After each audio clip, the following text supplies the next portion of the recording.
उसके बाद आता है दोस्तों फिफ्थ न्यूज। फिफ्थ न्यूज क्या है? EMM negative. ईएमएम नेगेटिव क्या है दोस्तों? ये एक तरह से रेयर ब्लड ग्रुप है, ठीक है। ये रेयर ब्लड ग्रुप है जो फाइंड किया गया एक लेडीज के अंदर। वो लेडीज कहाँ से आती है दोस्तों? वो ग्वाडेलोप है आइलैंड, जो कि मतलब एक तरह से ओवरसी टेरिटरी है किसकी? फ्रांस की, कैरिबियन सी में है ये, ठीक है।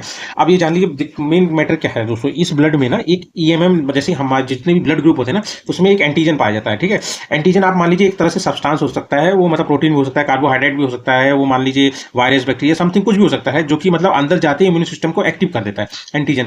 तो ये हर ब्लड में ईएमएम मतलब एंटीजन पाया जाता है। तो इस ईएमएम नेगेटिव में ईएमएम नहीं मिलता, इसलिए इसका नाम ईएमएम नेगेटिव रख दिया गया है, ठीक है। और इसका एक और नाम है ग्वाडा नेगेटिव, क्योंकि जिस लेडीज से इसको पाया गया है वो लेडीज ग्वाडेलोप आइलैंड की है, जो कि फ्रांस की टेरिटरी है, मतलब ठीक है, ओवरसी टेरिटरी है, जो कि कैरिबियन सी में है, ठीक है। ये दोनों नाम की बात होगी। अब इसको रिकॉग्नाइज किया गया अभी न्यूज में इसलिए क्योंकि इसको रिकॉग्नाइज कर लिया गया एज ए ब्लड ग्रुप। क्या है? किसके द्वारा? International society of blood transfusion, ठीक है। इसकी स्थापना 1935 में हुई। इसकी हेडक्वार्टर कहाँ है? एम्स्टर्डम, नीदरलैंड में, ठीक है। बस इतना जान लीजिए। और इस ब्लड ग्रुप की एक ही लेडी है इस दुनिया में, जान लीजिए, only one lady in this world with this group, ठीक। ये नया ब्लड ग्रुप है, ध्यान रखिए, क्योंकि क्वेश्चन पूछ सकते हैं ईएमएम नेगेटिव है क्या, ठीक है। अब थोड़े से बेसिक टर्म आप जान लीजिए कि एंटीजन होता है। एंटीजन जैसे मैंने बता दिया, कोई भी ऐसा सब्सटेंस जो कि शरीर के अंदर जाए और हमारे इम्यून सिस्टम को एक्टिवेट कर दे सट से, ठीक है। अब वो कुछ भी हो सकता है, प्रोटीन हो, कार्बोहाइड्रेट हो, वायरस हो, बैक्टीरिया हो, केमिकल हो, कोई भी चीज, ठीक है।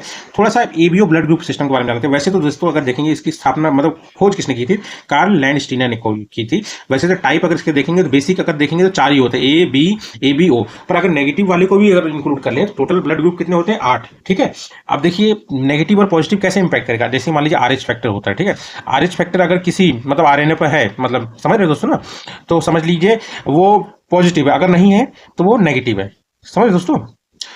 जिसमें आरएचएस फैक्टर है वो पॉजिटिव है, और जिसमें नहीं है वो नेगेटिव है। मतलब आरबीसी और आरएनए बोल दिया, सॉरी, आरबीसी की सतह पे अगर आरएच फैक्टर है तो वो पॉजिटिव ब्लड ग्रुप, और नहीं है तो नेगेटिव ब्लड ग्रुप। इसी हिसाब से ये 4 का 8 हो जाएगा। तो A positive, A negative, B positive, B negative, A B positive, A B negative, O positive, O negative, ठीक है। आरएच फैक्टर एक स्पेशल प्रोटीन होता है जो कि आरबीसी की सतह पे मिलता है, बस इतना जान लीजिए।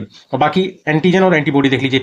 ए ब्लड ग्रुप है तो उसके एंटीजन क्या है? ए है, मतलब जो एक्टिवेट करता है एंटीजन, समझ लीजिए। और एंटीबॉडी किसका है? ए एंटी बी है। और बी का क्या है? एंटीजन बी है। एंटीबॉडी क्या है? एंटी ए है। ए बी का एंटीजन क्या है? ए और बी दोनों है। और इसका कोई एंटीबॉडी है? नहीं, बिल्कुल नहीं। ओ का एंटीजन है कोई? कोई भी नहीं है। एंटीबॉडी है हाँ, एंटी ए और एंटी बी, ठीक है। अब ध्यान लीजिए, ओ नेगेटिव को यूनिवर्सल डोनर कहा जाता है। ओ नेगेटिव ध्यान रखिएगा दोस्तों, ओ ग्रुप नहीं, ओ नेगेटिव को यूनिवर्सल डोनर कहा जाता है। ए बी पॉजिटिव को यूनिवर्सल रिसिपेंट कहा जाता है, क्योंकि ये किसी से भी ब्लड ले सकता है, किसी को भी ब्लड दे सकता है, समझिए दोस्तों।